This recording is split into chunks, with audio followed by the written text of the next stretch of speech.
¿Qué tal?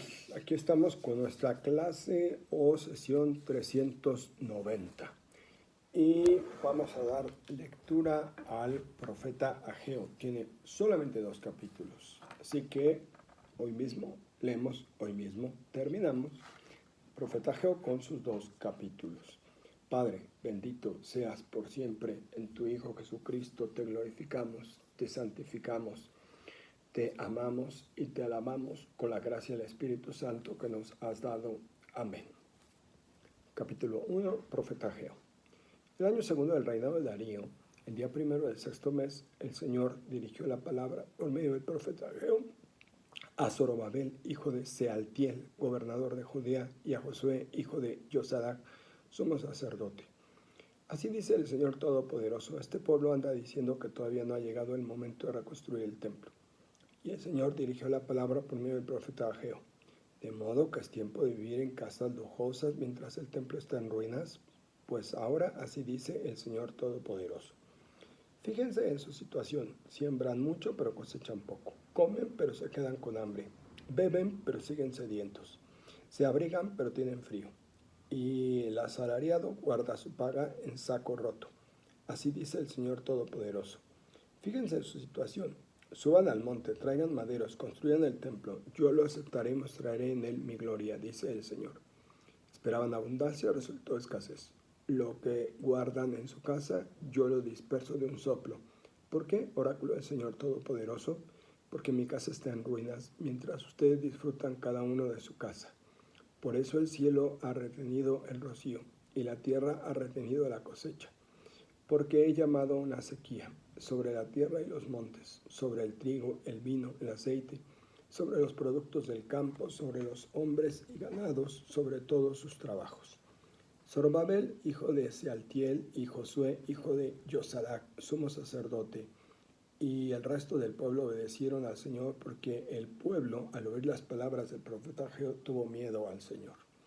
Ageo, mensajero del Señor, transmitió al pueblo este mensaje del Señor: yo estoy con ustedes, oráculo del Señor.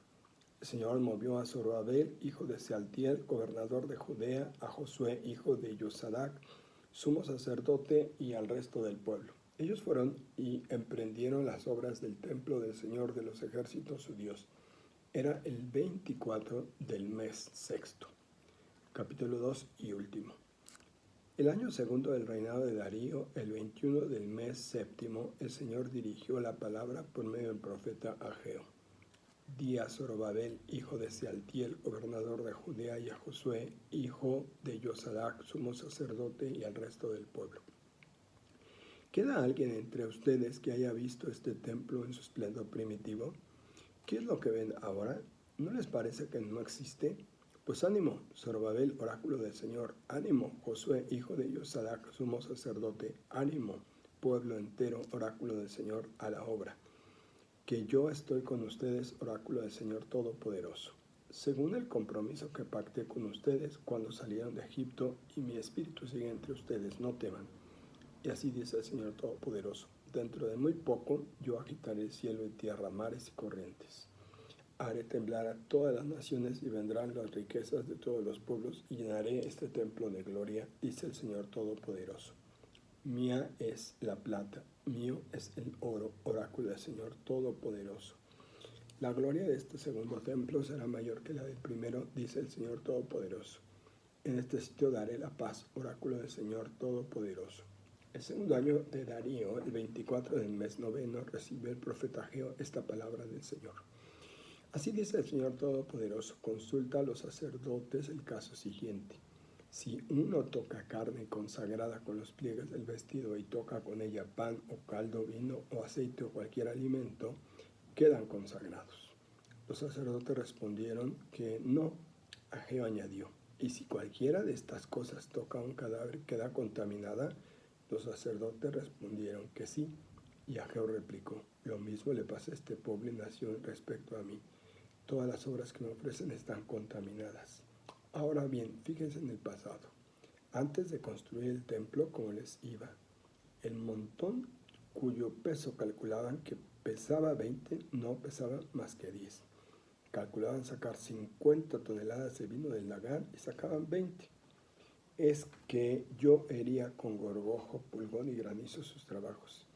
Y si no se volvían a mí, oráculo del Señor, ahora mirando hacia atrás, fíjese en el día 24 del mes noveno, cuando se echaron los cimientos del templo del Señor. Quedaba grano en el granero, viñas, higueras, granados y olivos no producían. A partir de ese día los bendigo. El 24 del mismo mes, el Señor dirigió por segunda vez la palabra a Ageo. Di a Zorobabel, gobernador de Judea: haré temblar cielo y tierra, volcaré los tronos reales, destruiré el poder de los reinos paganos, volcaré carros y conductores, caballos y jinetes, morirán a manos de sus camaradas.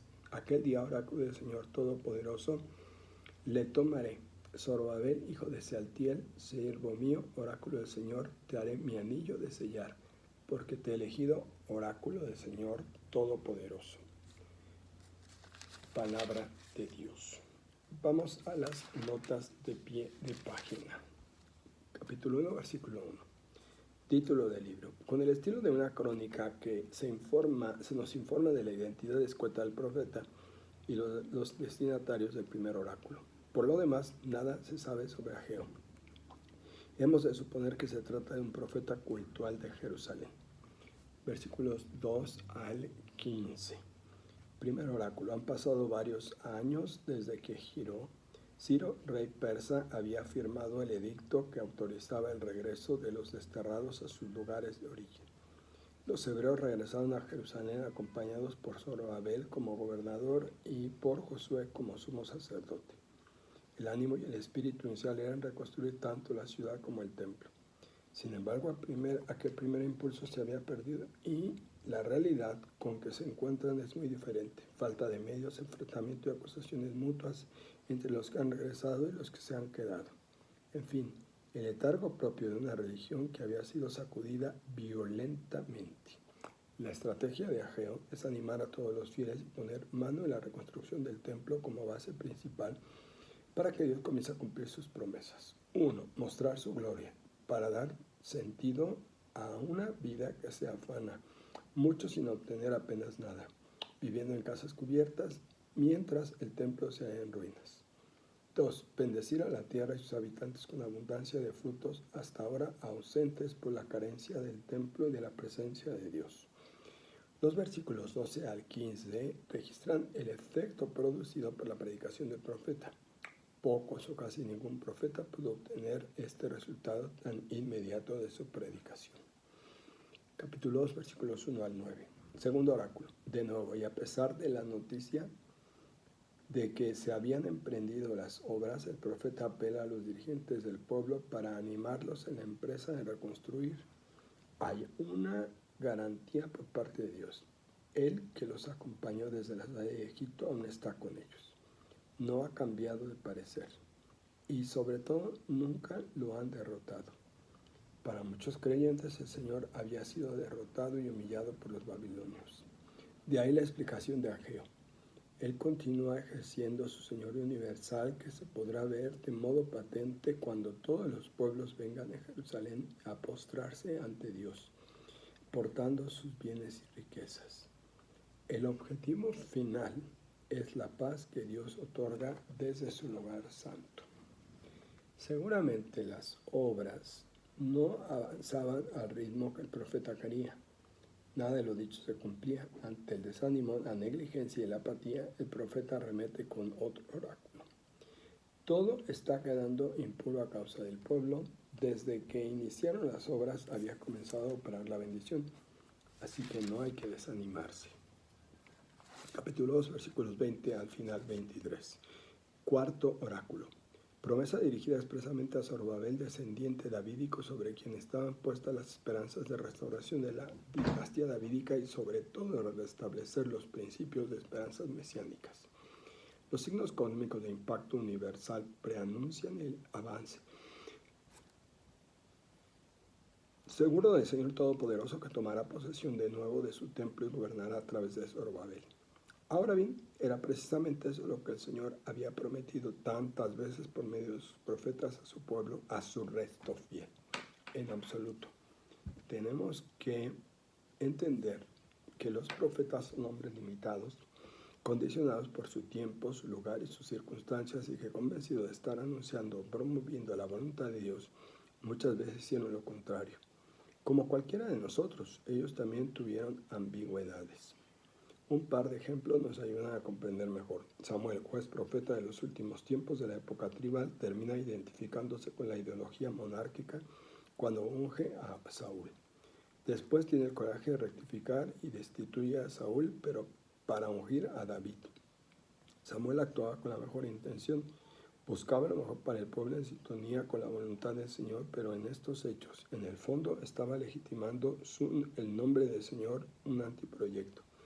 Por más que antes de ungir al rey hubiera puesto de manifiesto los riesgos y peligros que corría Israel organizándose como monarquía. El segundo ejemplo es Natán, el profeta pro-monárquico del partido de David. Aunque se le conoce como el valiente profeta que enrostró al rey su pecado, el abuso de poder a través de la parábola de la ovejita del pobre, también ha pasado a la historia por la llamada profecía o promesa davídica, que no solo legitima el poder y la realeza de David, sino también su perpetuidad en el trono exclusivamente a través de un descendiente suyo. La ambigüedad, pues, nunca va a faltar. A ver, esto está muy interesante. Las circunstancias de los profetas y cómo tuvieron ellos ambigüedades. Ya vimos el ejemplo de Samuel y de Natán. La ambigüedad pues nunca va a faltar. Estos hombres de Dios tendrán, como todo israelita, una clara conciencia del daño estructural que corroe la nación, y por eso una de las características propias de los profetas de Israel será la de ser la conciencia crítica del rey, pero casi nunca hablarán contra la monarquía como estructura dañina y perniciosa.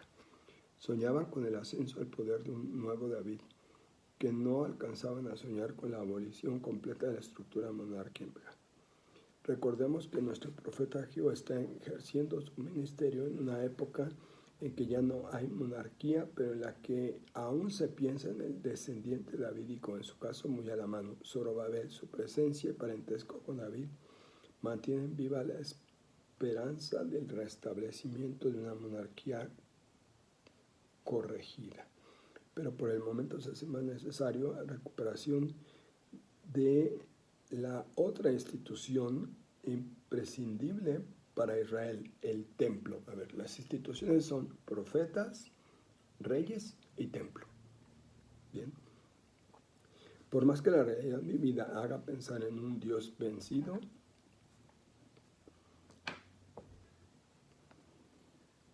sometido y derrotado, los profetas del periodo posexílico se esforzaron al máximo por vencer tal idea. Todavía se puede contar con el mismo Dios que los sacó de Egipto. Sus intenciones y el compromiso con su pueblo siguen vigentes. Ageo no encuentra un camino más adecuado para el ejercicio de un ministerio que la coyuntura de la necesaria reconstrucción del templo, y rodea su restauración con una serie de ventajas y beneficios puestos en boca del Señor. Mas no por eso puede dejar a un lado su opción por los empobrecidos. El mismo reconoce que son ellos los desposeídos los que arrimarán el hombro a la tarea. Por este medio también hará ver la importancia teológica del resto. En definitiva, de lo mínimo irrisorio, el nuevo templo, aunque pequeño y modesto, será aún más glorioso que el anterior. Esta será también una imagen para aplicar el mismo pueblo, aunque pobre y desposeído, será ahora sí glorioso, pues ya se está inaugurando una nueva época. Bien, pues aquí continuamos con mucho gusto.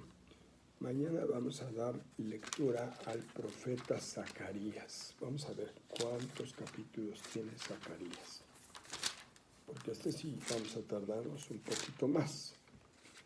Ok, tiene 14 capítulos. Vamos a ver qué tan largos son. No, pues lo mejor es que no corramos. Vamos a leer de 2 capítulos en 2 hasta que terminemos. Bien, muchas gracias. Gracias por su comprensión, por su apoyo. por su cariño, pero sobre todo por su oración. Les bendigo de todo corazón.